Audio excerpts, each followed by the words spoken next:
Algo fam, coin traders, how we doing? Going to be looking at Algorand ALGO on that ticker. So the candle that just closed started off extremely nice, and we were very speculative and hopeful that after seeing a nice rally amongst the altcoin space, that this could be a very nice opportunity to see a lot of those gains that we did see out of Cardano, for example, but obviously had a lot of retracement and giving back, and the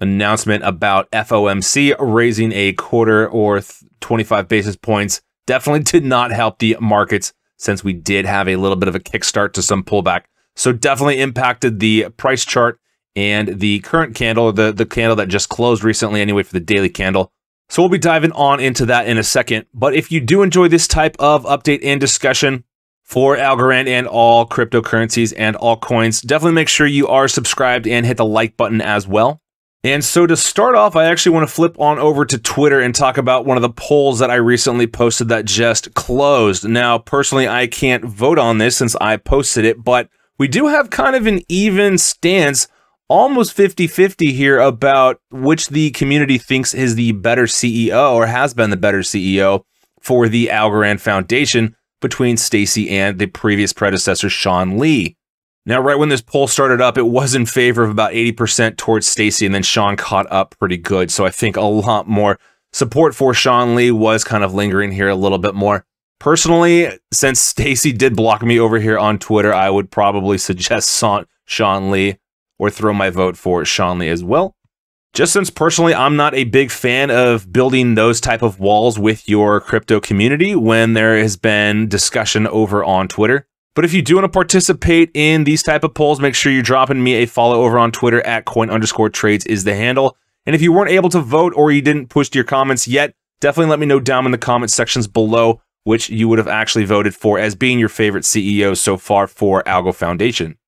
But so flipping on over into this chart, and I'm actually going to drop into the 1 hour, or probably, yeah, let's stick with the 1 hour here to talk about the most recent move. So yesterday at the close, we were actually looking at Algo being a very nice independent mover that ultimately was met with a lot of quick sell-off. So easy come, easy go. And then it figures that right on top of that, we did have the FOMC announcement, which actually pushed down the markets pretty substantially. So in the case of Algorand, we were looking at a pullback from about 22.35 cents down to, on the candle close, just below the 21 cent level, representing just over a 6% pullback just for that one candle. So unfortunately, that type of catalyst can often just have a complete devastating effect on an otherwise good bullish setup. So that's always why we do have to be paying attention to things like news and fundamental announcements, because that is ultimately what drives a lot of market sentiment, fear, FOMO, buying, you name it, since financial markets are all emotionally based and driven. But so the highlight to this is that if we flip over to the 4 hour chart, you can see that in this instance, we're actually still maintaining a higher low. So for example, we had our bottom out, which was at 20.5 cents. And then ultimately, after running up to a high of 24.13, found that retracement down to a low coming in at 20.88 cents. So still forming that higher low, giving the bulls the opportunity to then rally up and see a new higher high. Now, personally, I think we're a little bit more likely to get, in the bullish case anyway, to get a little bit more of a consolidation type effort and continue this overall longer pattern until we can get a lot more clarity and certainty, especially since Bitcoin does have to retrace and consolidate a little, and hopefully then allow the altcoins to see that nice leg pump that we've all been kind of expecting and anticipating. So in the current, we actually can draw a pretty nice trend line that we have still been maintaining, and we can actually extend this a little bit farther down as well. So overall, this is the trend that we have been following, actually making an initial new higher high on top of the 23 cent line, but obviously immediately giving it back. And the thing about that too is that if we do flip back over into the daily scale now, you can see that it is very unfortunate that we couldn't actually maintain this candle closing on top of the 50 period EMA, especially since this is a very nice guide to give for path of least resistance and overall trends. So since now we have broken below it, we're still maintaining a downtrend since we are below these exponential moving averages until we do get that nice bullish close on top of that level. But like we mentioned, being able to hold a nice uptrend so far, especially in the case of a rising resistance line, or a steady resistance line, but rising support rather, does give way to a little bit more opportunity that we could be looking at of seeing some inside bar consolidation type, potentially giving another room and another opportunity to allow the bulls to run up and break this pattern or this resistance finally, especially since we know that 23 is just going to be one of the most extremely resistive lines, as it was been support, resistance, and you can see support as well, along with previous resistance and massive resistance. So 23 line is going to be extremely resistive, and that's why we know that in this overall zone is extremely important that we do continue to maintain these higher lows of support, continue to put pressure on these exponential moving averages, because if we end up seeing prices continue to slip and slide, which if we do get a direct comparison and correlation to Bitcoin is not out of impossible, especially since the alts haven't been performing anywhere near as good as Bitcoin lately. But ideally, this run-up actually would see a break eventually of the 23 line as well as the 50-period EMA, and then be able to find support on these lines once again, just like we did on the initial bounce coming off of the year. We found some very nice support as we did continue an upward trend. Like we say though, when we do find points as very strong resistance, then typically we do know that when that flips, that does become very strong support as a back test. So that is what we do like seeing when we can get that actual bullish break. Now, if I pull up the daily RSI here, you can see that we were on an overextended and oversold trade that has since recovered, and now we are leading to a little bit of consolidation on this overall RSI. So if we can get the RSI above the 50 line, then that's pretty much going to be a very nice clear signal that we're likely going to see a lot more upside pressure out of algo as well, thereby breaking these exponential moving averages and continuing the trend and path of least resistance to the upside. Now, caveat to that too is that if we do see strength in these resistance points and we actually can't get the RSI above the 50 line, that pretty much does mean that we're going to backtest and retrace back down to the 30 line as well, which likely in that instance would mean a pullback and retracement down to about the 19 to 18 cent zone.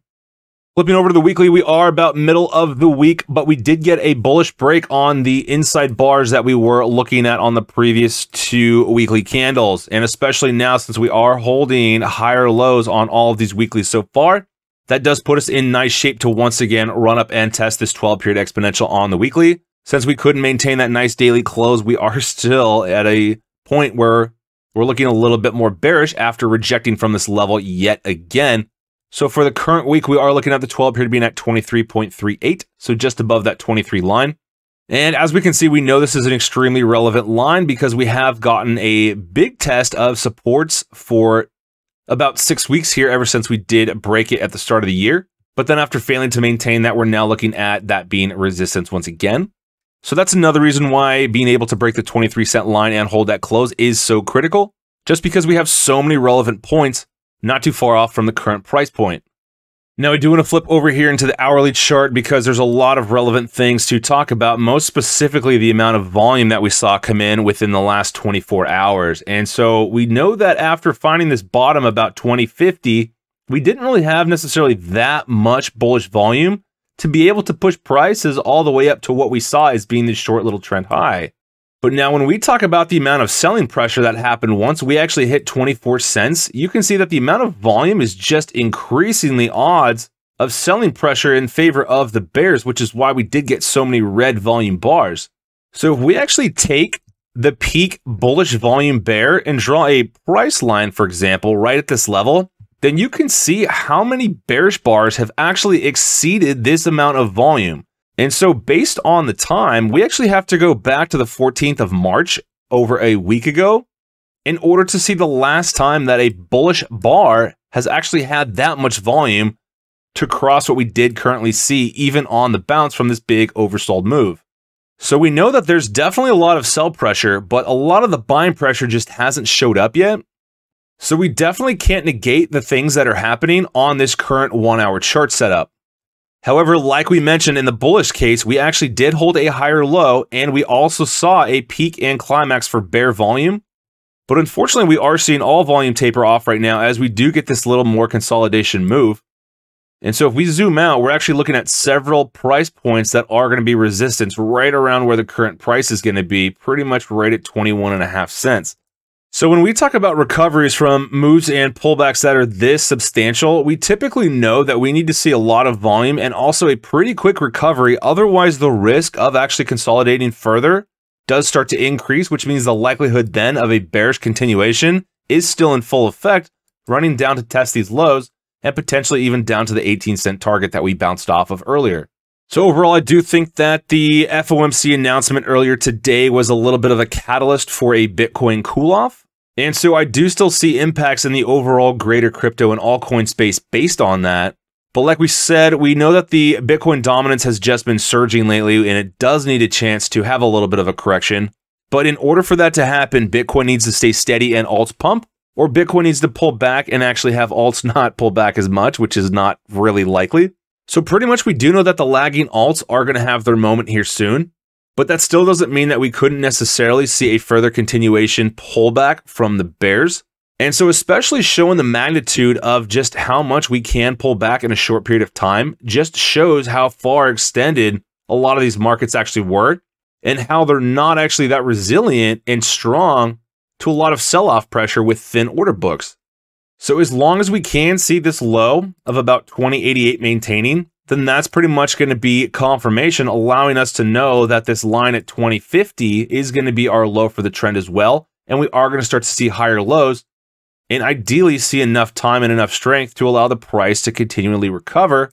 But quite frankly, the longer it does take for the bulls to actually break out of some of this longer term consolidation does mean that it is going to be far more likely that this does maintain a longer period of resistance and that the bears are actually going to regain control of price action and movement. So if we look at the 4-hour chart right now, ideally what we would want to see happen is that kind of a reenactment of what we saw in this first instance bouncing off of our low right around 18, where we had a quick flush, broke below the exponential moving averages, but then more or less recovered above these exponential moving averages pretty quick. So we did have almost a, not necessarily a quick V shape, but you can see that the amount of time the bulls actually let the price stay below these exponentials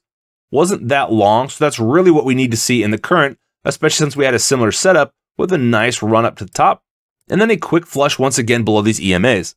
Personally though, at the end of the day, I think that a lot of this global financial turmoil is pushing a lot of attention and eyes onto the crypto space. And so we know that money typically flows into Bitcoin and then it does shift into the altcoins later, especially as we do get a little bit of confidence for the overall crypto space and its movements. Based on the surge in Bitcoin's price, that does inspire a lot of confidence to people to be able to throw a little bit more of that capital into other coins. So I can actually see plenty of reasons and scenarios for that playing out where we do get this nice recovery, prices heading to the upside, and a little bit more of that longer term growth. Still not necessarily convinced that we are in a full-blown bull market just yet, but I think nonetheless, after a very long and crazy bearish year, we are due for a lot of attention and pumps. Plus, like we said, given the conditions of the rest of the global financial space. So a little bit of a long update today. Thank you for sticking with me to the end. Would love to know everyone's thoughts and comments down below and what you think actually is the likely case and scenario from here. If you did enjoy the show today, please hit the thumbs up, like, and subscribe if you haven't done so just yet, as it really helps me and the channel out. Do appreciate all the consistent love and support, as always, does mean so much. Stay safe, take care everyone, and I will catch you back in the next video.